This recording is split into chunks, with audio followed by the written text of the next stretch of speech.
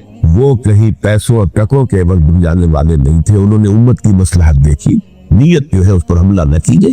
البتہ اختلاف کا حق آپ کو حاصل ہے۔ دو حضرات جو ہے ڈٹے رہے کہ نہیں ہمیں کم وقت میں رجسٹ کرنا ہے۔ عبداللہ ابن زبیر عمر کے اعتبار سے وہ بڑھیں گے، مسلمانوں میں سب سے پہلے ولادت مدینے میں جا کر جو ہوئی ہے وہ عبداللہ ابن زبیر کی ہوئی ہے۔ ہجرت کر کے جب مہاجری وہاں پہنچے، کچھ عرصے تک کسی کے کوئی اولاد نہیں ہوئی، تو لوگوں نے تانے دینے شروع کر دیے کہ معلوم ہوتا ہے کہ یہاں آ کر یہ مکے کے رہنے والے جو ہے کمزور ہو گئے ہیں، ان کی اولاد ہی نہیں ہو رہی۔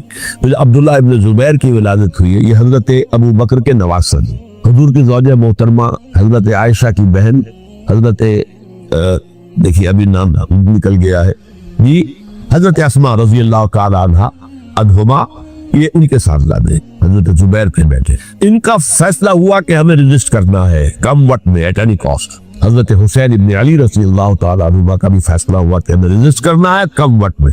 البتہ ان میں بھی ایک اختلاف ہو گیا، یعنی یہ دو تو جڑے رہے، ان دو میں اختلاف ہو گیا۔ عبداللہ ابن زبیر کا کہنا یہ تھا کہ ہمیں حجاز میں رہنا چاہیے، یہ سرزمین ہے جس میں نبوت کی برکات سب سے زیادہ ہے، یہاں ہم مضبوط قلعے کے اندر ہیں، ہمیں یہاں سے جو ہے رجسٹ کرنا چاہیے اور ختم کرنا چاہیے اس نظام کے اندر جو خرابی آ گئی ہے۔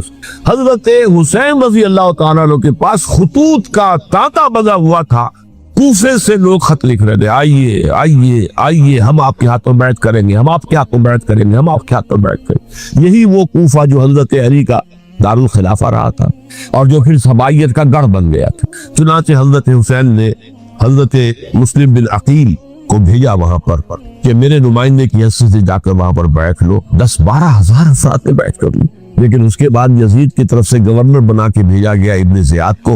ابن زیاد نے آ کر جو تشدد کیا اور سختی کی تو سب کے سب بیعت توڑ کر اور سب منحرف ہو گئے۔ مخلصین تو وہ تھے نہیں، الکوفی لایوسی، کوفی جو ہے وہ تو کوئی وعدہ وفا کرنے والا ہوتا ہی نہیں، بیعت توڑ دی۔ فمن نقص فانما ينقص على نفسه، بیعت کے بعد بیعت توڑ دینا بہت بڑا گناہ ہے۔ ادھر اطلاع مل گئی حضرت حسین کو، چل چکے تھے اس راستے میں تھے کہ وہاں تو مسلم بن عقیل شہید ہو گئے اور سب لوگوں نے بیعت توڑ دی۔ اب واپس جانا چاہتے تھے لیکن مسلم بن عقیل کے بیٹے جو ہے اڑ گئے۔ یہ عرب کی اپنی ایک جو ہے پرانی ان کی حمیت اور ان کا قبائلی نظام کہ اب ہم اپنے والد کے خون کا قصاص لیے بغیر نہیں جائیں۔ حضرت حسین رضی اللہ تعالیٰ عنہ کی مروت اور شرافت کی یہ میرا ساتھ دینے کے لیے آئے تھے، اب میں ان کا ساتھ نہ دوں تو یہ تو شرافت اور مروت کے خلاف ہے۔ کہا سے چلو چلتے۔ وہاں جا کر بھی عین اپنے میدان کے اندر بھی حضرت حسین رضی اللہ تعالیٰ عنہ نے 3 چیزیں پیش کی ان کوفیوں کے لشکر کے خلاف۔ سب سے بڑا لشکر کے اندر سب سے بڑے تو کوفی تھے جنہوں نے بیعتیں کی ہوئی تھی حضرت حسین کے ساتھ۔ دیکھو مجھے جانے دو واپس حجاز کی طرف، یا مجھے سرحدوں پر بھیج دو تاکہ میں کافروں کے ساتھ جنگ کرتے ہوئے اپنی جان دے دوں، یا مجھے یزید کے پاس جانے دو، میں اپنا معاملہ اس سے طے کر لوں۔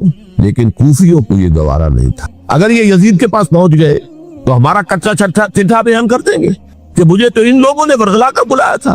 اس لیے کہ دیکھیے حضرت امیر معاویہ کے 20 سالوں کے دوران میں بتا چکا ہوں ان کی حکومت اتنی مستقل تھی کہ اس کے خلاف کوئی فتنہ اٹھانا ممکن نہیں تھا۔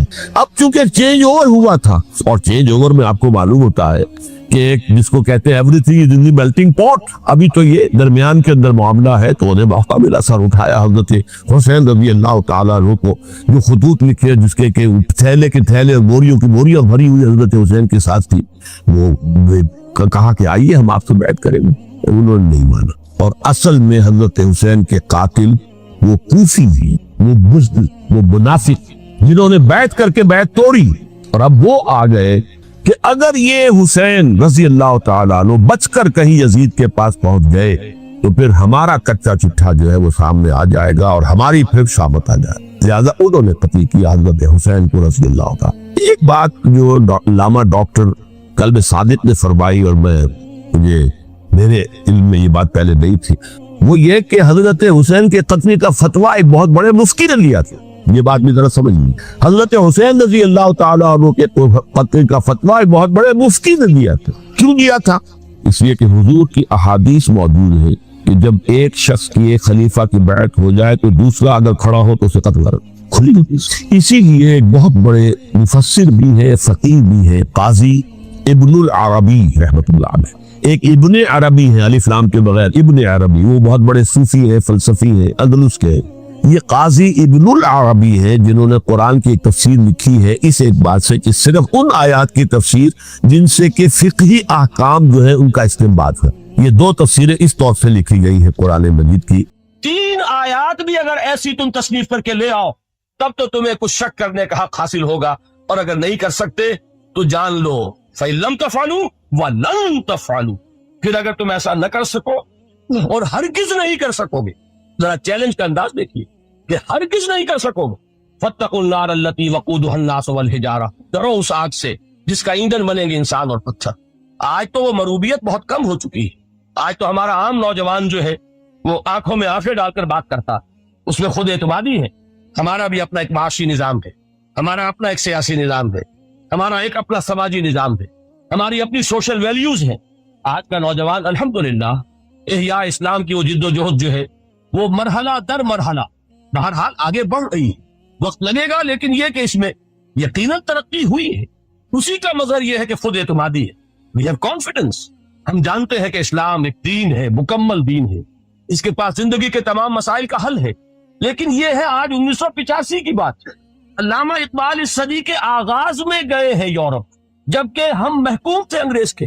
ایک حاکم قوم کے ہاں جا کر اس سے مروبیت کتنی شدید اس وقت تھی. جو جاتا تھا اکثر و بیشتر جو ہے واپس آتا تھا تو کھڑے ہو کر پیشاب کرنا ضروری سمجھتا تھا، اس لیے کہ اس نے وہاں پر لوگوں کو یہی کرتے دیکھا. ان کا لباس، ان کی وضاقت، ان کی تہذیب، ان کا تمدن، ہر طرح سے ان کے گن گاتا ہوا، ان کے لیے وہ بہت قصیدے جو ہے تعریف کے کہتا ہوا آتا تھا. لیکن ایک علامہ اقبال کی شخصیت وہ ہے کہ وہ یہ خود کہتے ہیں کہ میں اس آگ میں ڈالا گیا ہوں مثل خلیل. مغربی تہذیب کے اس الاؤ میں مجھے اس طرح ڈالا اللہ نے جیسے کہ حضرت ابراہیم کو آگ میں ڈلوایا. میں اس تہذیب کے اس الاؤ کے اندر سے ہو کر آ رہا ہوں، اور میں نے یہ دیکھ لیا ہے کہ یہ تہذیب کھوکھلی ہے، اس کے اندر کوئی پائیداری نہیں ہے. نظر کو خیرہ کرتی ہے تب چمک تہذیب حاضر کی، یہ صناعی مگر جھوٹے نگوں کی ریزہ کاری ہے. اور دیار مغرب کے رہنے والوں خدا کی بستی دکان نہیں ہے. بھلا جسے تم سمجھ رہے ہو وہ اب ذرے کا معیار ہوگا. تمہاری تہذیب اپنے خنجر سے آپ ہی خودکشی کرے گی. جو شاخ نازک پہ آشیانہ بنے گا نا پائیدار ہوگا. اب آپ اندازہ کیجئے وہ شخص جو بنیادی طور پر فلسفی ہے، فلسفے کا طالب علم، وہ جرمنی اور انگلستان میں جا کر فلسفے کھنگالنے کے بعد اسے اگر تسکین حاصل ہوئی، اس کی جو علم کی پیاس تھی اگر اسے سیری حاصل ہوئی تو صرف قرآن کے ذریعے سے. نہ کہیں جہاں میں اما ملی، جو اما ملی تو کہاں ملی میرے جرم خانہ خراب کو تیرے عفو بندہ نواز میں. یہ وہ شخص ہے آخری زندگی میں ان کا کام صرف ایک رہ گیا تھا، قرآن کی تلاوت. بڑے بڑے فلسفی ملنے آتے تھے علامہ اقبال سے ملنے، وہ سمجھتے تھے بڑی لائبریری ہوگی. جیسے بڑے وکیل اس کی لائبریری آپ کو معلوم ہے کتنی جلدیں رکھی ہوگی، خوبصورت جلدیں بنی ہوئی، ایسے ہی کوئی بڑا فلسفی، بڑا پروفیسر، اس کی سٹڈی، اس کی کتابیں بڑی مرغوب کن ہونی چاہیے. لیکن علامہ اقبال کے ہاں سب کتابیں اٹھوا دی تھی انہوں، صرف ایک کتاب رہ گئی. اور سید نذیر نیازی کا نام آپ نے سنا ہوگا. انہوں نے جب یہ گواہی دی ہے، یہ واقعہ شاید آپ کے علم میں نہ آیا ہو، یہ بہت اہم واقعہ. وہ یہ لکھتے ہیں کہ میں نے ایک مرتبہ علامہ سے پوچھا کہ کچھ لوگ اعتراض کرتے ہیں یا یہ خیال ظاہر کرتے ہیں کہ آپ نے اپنا فلسفہ خودی نیٹشے سے لیا ہے، کوئی کہتا ہے فلاں سے لیا ہے، کوئی کہتا ہے فلاں سے لیا ہے، کچھ آپ خود بتا سکیں گے کہ آپ کے فلسفہ خودی کی سورس کیا ہے؟ تو علامہ نے کہا کہ اچھا کل فلاں وقت آ جانا تو میں تمہیں لکھوا دوں گا، ڈکٹیٹ کرا دوں. تو سید نذیر نیازی کہتے ہیں کہ میں بہت خوش ہوا کہ یہ سعادت میرے حصے میں آ رہی ہے کہ علامہ اقبال خود مجھے تحریر کرائیں گے کہ میرے فلسفے کی سورس کیا ہے. میں نے کہاں سے اخذ کیا. دوسرے روز وہ گئے، حاضر ہوئے، بڑے ہی ارمانوں کے ساتھ پینسل اور کاپی لے کر بیٹھے. علامہ نے فرمایا ذرا قرآن مجید نکال لاؤ. تو قرآن مجید لائے، حاضر ہوئے. یہ فلسفے کا سورس مجھے ڈکٹیٹ کرانے چلے تھے، یہ قرآن مجید کہہ رہے. کہا کہ ذرا سورۃ الحشر اس کا آخری رکوع، وَلَا تَكُونُوا كَالَّذِينَ نَسُوا اللَّهَ فَأَنسَاهُمْ أَنفُسَهُمْ أُولَٰئِكَ هُمُ الْفَاسِقُونَ. اے لوگوں، ان لوگوں کے مانند نہ ہو جانا جنہوں نے اللہ کو بھلا دیا تو اللہ نے انہیں اپنی خودی سے غافل کر دیا، انہیں آپ سے بیگانہ بنا دیا. یہی ہے لوگ جو فاسق ہیں. علامہ نے کہا میرے فلسفے کی سورس یہ میں آپ کو بتانا چاہتا ہوں. اس معنی میں کہتا ہوں کہ اس دور میں علامہ اقبال کی شخصیت کو میں اعجاز قرآن کا سب سے بڑا مظہر سمجھتا ہوں. ایک شخص 20ویں صدی عیسوی کی شخصیت, اور پھر یہ کہ وہ کہیں مسجد اور کسی مدرسے کے ماحول میں پلا بڑھا نہیں ہے, بلکہ اسکولوں اور کالجوں میں اور یونیورسٹیوں میں, اور صرف ہندوستان میں نہیں, انگلستان اور جرمنی کی یونیورسٹیوں میں رہا, جس نے اپنا لوہا منوایا ہے. وہ شخص اگر یہ کہتا ہے کہ میرے لیے فکر کی بنیاد, میرے فلسفے کی سورس, میری تمام سوچ کی رہنمائی جو ہے وہ اس کتاب نے کی ہے, تو معلوم ہوا کہ واقعتاً یہ قرآن مجید آج بھی معجزہ. یہ بات تو ہوئی فلسفے اور فکر کے اعتبار سے. دوسرا پہلو جو اپلائیڈ پہلو ہے اس دور کے اعتبار سے وہ اہم تر ہو گیا ہے. انسان کے لیے جو پیچیدہ تمدنی مسائل ہیں, سیاسی مسائل کو کیسے حل کیا جائے, معاشی مسائل کا حل کیسے ہو, سماج میں توازن کیسے ہو, مرد اور عورت کے درمیان توازن کیسے ہو. ہوتا کیا ہے, یا عورت بھیڑ بکری کی طرح کی ملکیت بن جاتی. تمہارے ہاں اردو میں جو اس کا محاورہ ہے کہ جوتی کی نوک, یہ اس کی حیثیت ہو جائے گی, یا دوسری طرف عورت کلوپیٹرا بن کر قوموں کی قسمتوں سے کھیلے گی. دنیا میں یہ دو انتہائیں ہوئیں. کہاں نقطۂ عدل کہاں ہے, کیسے بیلنس جو ہے اسٹرائک کیا جائے, مردوں کے حقوق اور فرائض اور خواتین کے حقوق اور فرائض, اس میں صحیح ترین اکویشن ہے کیا. اسی طریقے سے فرد اور اجتماع, فرد اور ریاست, یا تو یہ کہ انسان کی انفرادی آزادی اتنی جا رہی ہے, مادر پدر آزاد, جس کا مظہر یہ ہے کہ آج انگلستان میں 2 مرد بھی میاں اور بیوی کی حیثیت سے رہ سکتے ہیں. قانون تسلیم کرے گا ہسبینڈ اینڈ وائف, ان کو وہی حقوق حاصل ہو. یہ ہے وہ آزادی. جب ترکی میں اسلام کے آئلی قوانین بھی منسوخ کیے, نوٹ کیجئے اس کو, یہ اسی صدی کے وہ صدمے ہیں جو ہم نے اٹھائے ہوئے ہیں. اور گاہے گاہے باز خواہی قصہ پاری نہ رہا, تازہ خواہی داغ تنگر داغ ہائے سیدھا رہا. اس صدی میں کیا نہیں ہوا. عربوں کی ریوولٹ ترکوں کے خلاف, ان کے پیٹھ میں جو خنجر گھونپا, اور ایک انگریز, ایک کرنل لارنس کی وہ ساری شرارت, اس کے نتیجے میں ایک عظیم مملکت عثمانیہ, سلطنت عثمانیہ, دی گریٹ آٹومان امپائر, اس کے چیتڑے اڑ گئے. اور اس کے بعد وعدے کیے تھے عربوں سے کہ ہم تمہیں حکومت دیں گے. ہوا کیا کہ ان کے چھوٹے چھوٹے ٹکڑے کیے اور تقسیم کر لیے. مغربی سامراج کا دور شروع ہو گیا. اس کا ایک رد عمل مصطفیٰ کمال پر اس درجے شدید ہوا, اس نے ہر چیز جس کا تعلق عربوں سے تھا اس کو ختم کر دیا, ملک بدل کر دیا. عربی میں اذان نہیں ہوگی, عربی میں نماز نہیں پڑھی جائے گی. اور اسی کے ضمن میں یہاں تک گیا کہ فیملی لاز بھی رومن لاز جو ہے وہ نافذ کیے. تو یورپ کے اخبارات نے اس وقت یہ طنز کیا تھا مسلمانوں پر, یہ مسلمان عجیب قوم ہے, کہتے یہ ہے کہ ہمارے پاس دنیا کا بہترین ضابطہ ہے, بہترین قانون ہے, ہمارے قانون سے بہتر کسی کا قانون نہیں. اور حال یہ ہے کہ فیملی لاز کے لیے بھی یہ ہم سے بھیک مانگ رہے ہیں, ہم سے وہ قوانین لے کر اپنے ہاں نافذ کر رہے ہیں. آج بدقسمتی سے اکثر و بیشتر مسلمان ممالک کا حال یہی ہے. آج ہم ان سے بھیک مانگ رہے ہیں.